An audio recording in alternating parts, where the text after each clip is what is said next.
ಇನ್ನು ಜಗತ್ತಿನಲ್ಲಿ ಸಿಕ್ಕಿಬಿದ್ದ ಇಬ್ಬರು ಗಂಡಸರು. ಗೆಳೆಯರೇ, ಇದು ಇಬ್ಬರು ವ್ಯಕ್ತಿಗಳ ಕಥೆ. ಇವರನ್ನು ತುಂಬಾ ವರ್ಷಗಳ ಹಿಂದೆ ಫ್ರೀಜ್ ಮಾಡಿ ಇಡಲಾಗಿತ್ತು. ಆದರೆ ಒಂದು ದಿನ ಇವರು ಎಚ್ಚರವಾದಾಗ ಇಡೀ ಪ್ರಪಂಚದಿಂದ ಗಂಡಸರ ಹೆಸರೇ ಅಳಿಸಿ ಹೋಗಿರುವುದು ಇವರಿಗೆ ತಿಳಿಯುತ್ತದೆ. ಎಲ್ಲಾ ಕಡೆ ಬರೀ ಹೆಣ್ಣು ಮಕ್ಕಳೇ ಇರುತ್ತಾರೆ. ಇಡೀ ಭೂಮಿ ಮೇಲೆ ಉಳಿದಿರೋ ಗಂಡಸರು ಅಂದ್ರೆ ಈ ಇಬ್ಬರೇ. ಕಥೆ ಶುರುವಾಗುವುದು 1991ರಲ್ಲಿ. ಅಲ್ಲಿ ಒಂದು ಪ್ರೆಸ್ ಕಾನ್ಫರೆನ್ಸ್ ನಡೆಯುತ್ತಿರುತ್ತೆ. ವಿಷಯ ಏನಪ್ಪಾ ಅಂದ್ರೆ ಮನುಷ್ಯರನ್ನು ದೀರ್ಘಕಾಲ ನಿದ್ದೆಗೆ ಜಾರಿಸುವ ಹ್ಯೂಮನ್ ಹೈಬರ್ನೇಷನ್ ಪ್ರಯೋಗದ ಬಗ್ಗೆ. ಮ್ಯಾಕ್ಸ್ ಮತ್ತು ಆಲ್ಬರ್ಟ್ ಎಂಬ ಇಬ್ಬರು ಇದಕ್ಕೆ ಒಪ್ಪಿರುತ್ತಾರೆ. ಈ ಮಷಿನ್ ತಯಾರಿಸಿದ ಪ್ರೊಫೆಸರ್ ಎಲ್ಲರಿಗೂ ಒಂದು ಚಿಂಪಾಂಜಿಯನ್ನು ತೋರಿಸಿ, ನೋಡಿ, ಇದನ್ನ 6 ತಿಂಗಳು ಚೇಂಬರ್ನಲ್ಲಿ ಇಟ್ಟಿದ್ವಿ, ಇದಕ್ಕೆ ವಯಸ್ಸೇ ಆಗಿಲ್ಲ, ಆರಾಮಾಗಿದೆ ಎಂದು ಹೇಳುತ್ತಾನೆ. ಇದನ್ನು ನೋಡಿ ಮ್ಯಾಕ್ಸ್ ಮತ್ತು ಆಲ್ಬರ್ಟ್ ಕೂಡ ಆ ಮಷಿನ್ ಒಳಗೆ ಹೋಗಲು ರೆಡಿಯಾಗುತ್ತಾರೆ. ಪ್ರೊಫೆಸರ್ ಈ ಬಾರಿ 3 ವರ್ಷ ಇಡೋಣ ಎನ್ನುತ್ತಾನೆ.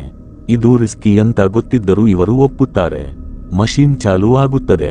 ಆದರೆ ನೋಡ್ತಾ ನೋಡ್ತಾ ಅಲ್ಲಿ 3 ವರ್ಷ ಅಲ್ಲ, ಬರೋಬ್ಬರಿ 50 ವರ್ಷ ಕಳೆದು ಹೋಗುತ್ತೆ.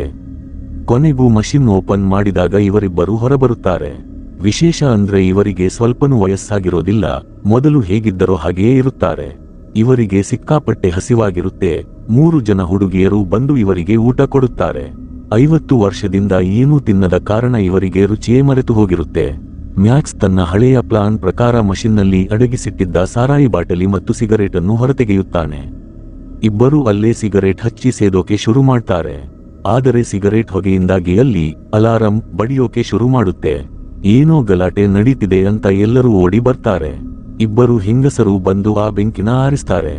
ಸ್ವಲ್ಪ ಹೊತ್ತಿನ ನಂತರ ಡಾಕ್ಟರ್ ಬ್ಲಡ್ ಎಂಬ ಮಹಿಳೆ ಬಂದು ಆ ಪ್ರೊಫೆಸರ್ ಸತ್ತು ಹೋಗಿದ್ದಾರೆ ಎಂಬ ಶಾಕಿಂಗ್ ಸುದ್ದಿ ಹೇಳ್ತಾಳೆ.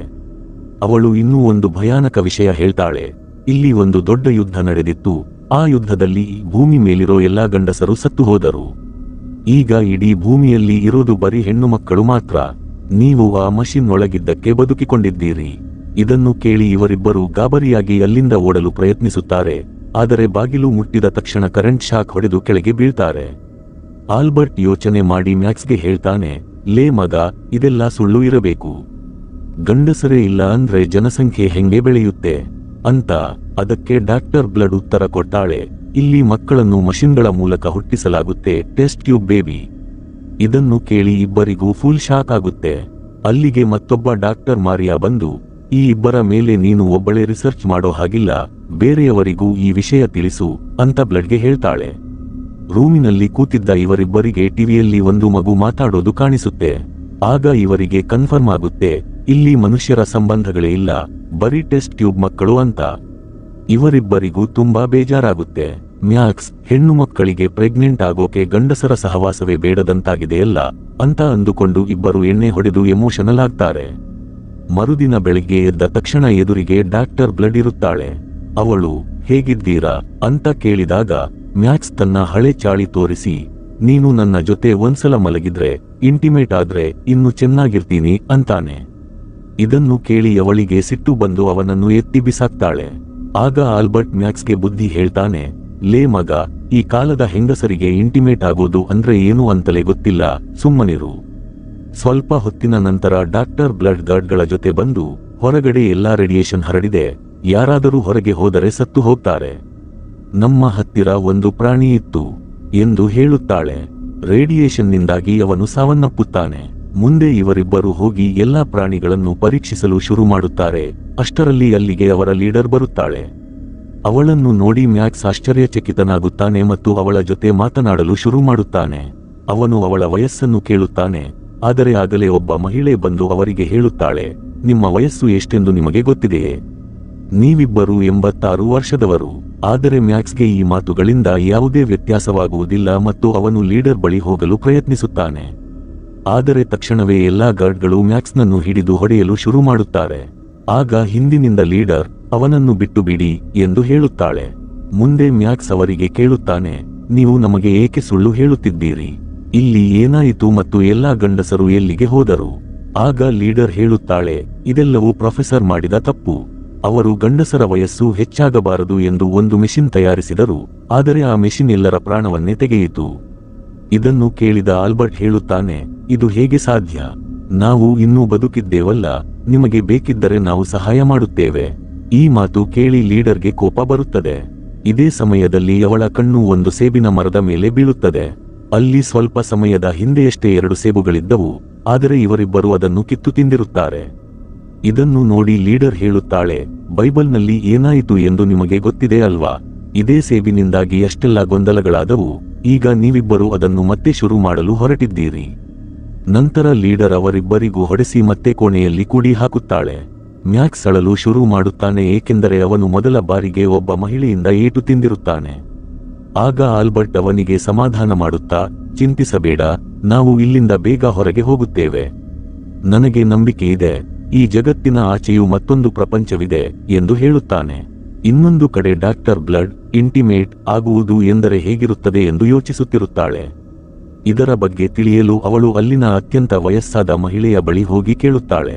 ಆ ಮಹಿಳೆ ಹೇಳುತ್ತಾಳೆ, ಇಬ್ಬರು ವ್ಯಕ್ತಿಗಳು ಒಬ್ಬರನ್ನೊಬ್ಬರು ಪ್ರೀತಿಸಿದಾಗ ಉಂಟಾಗುವ ಆಪ್ತತೆಯೇ ಅದು, ಇದರಿಂದ ಮಗು ಕೂಡ ಹುಟ್ಟಬಹುದು. ಮುಂದೆ ಅವಳು, ನೀವು ಆ ಇಬ್ಬರ ಜೊತೆ ಏನು ಮಾಡಲಿದ್ದೀರಿ ಎಂದು ಕೇಳಿದಾಗ ಲೀಡರ್ ಹೇಳುತ್ತಾಳೆ, ನಾವು ಅವರಿಬ್ಬರನ್ನು ಹೆಂಗಸರನ್ನಾಗಿ ಬದಲಾಯಿಸುತ್ತೇವೆ. ಅದಕ್ಕೆ ಆ ಮುದಿ ಮಹಿಳೆ, ಹಾಗಾದರೆ ಇದು ಅವರಿಗೆ ಸಾವಿಗಿಂತಲೂ ದೊಡ್ಡ ಶಿಕ್ಷೆಯಾಗುತ್ತದೆ ಎನ್ನುತ್ತಾಳೆ. ಮುಂದೆ ಆ ಇಬ್ಬರು ಗಂಡಸರನ್ನು ಹಿಡಿದು ಲ್ಯಾಬ್ಗೆ ಕರೆತರಲಾಗುತ್ತದೆ.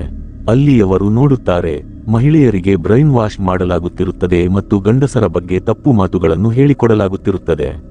ಅವರಿಗೆ ಒಂದು ಫಾರ್ಮ್ ಸಹಿ ಮಾಡಲು ಕೊಡುತ್ತಾರೆ, ಅದರಲ್ಲಿ ಅವರ ದೇಹದ ಮೇಲೆ ಪ್ರಯೋಗಗಳನ್ನು ಮಾಡಲಾಗುತ್ತದೆ ಎಂದು ಬರೆದಿರುತ್ತದೆ.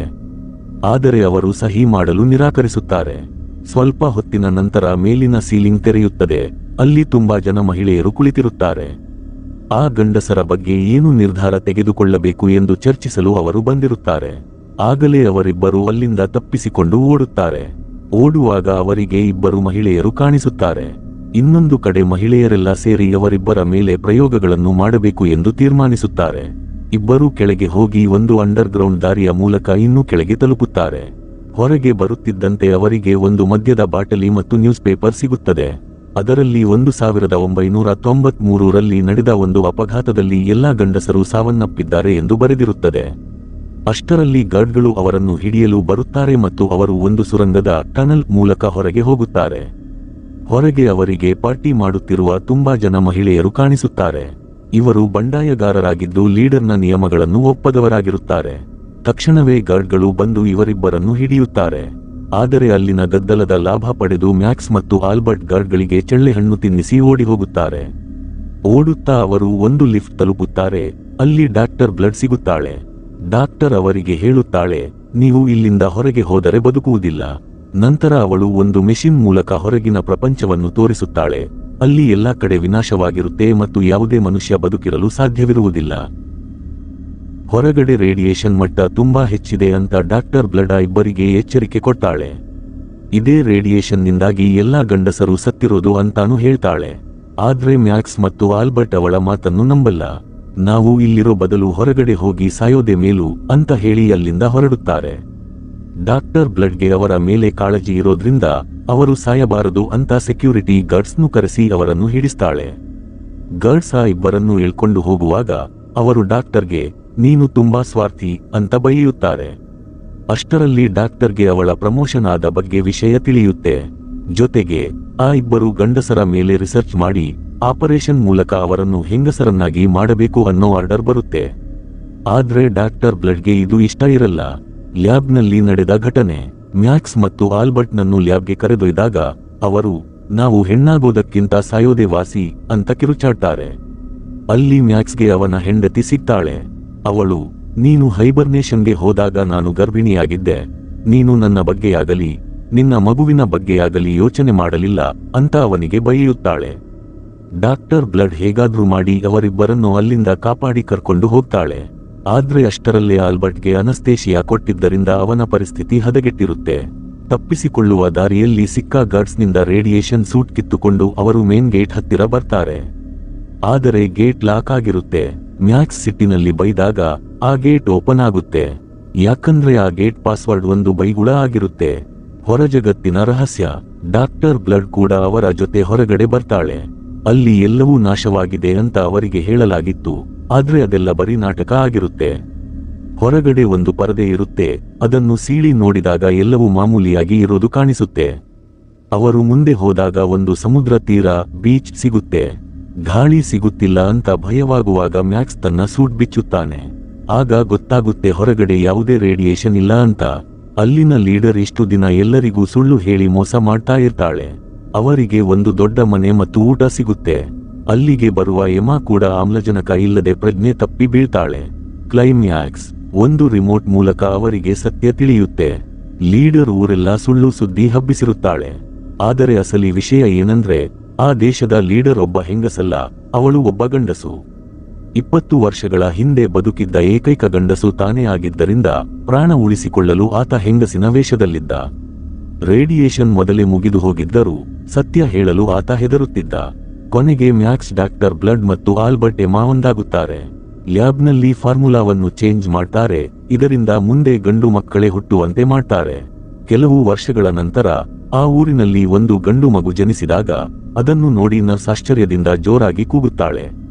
ಇಲ್ಲಿಗೆ ಈ ಕಥೆ ಮುಕ್ತಾಯವಾಗುತ್ತದೆ.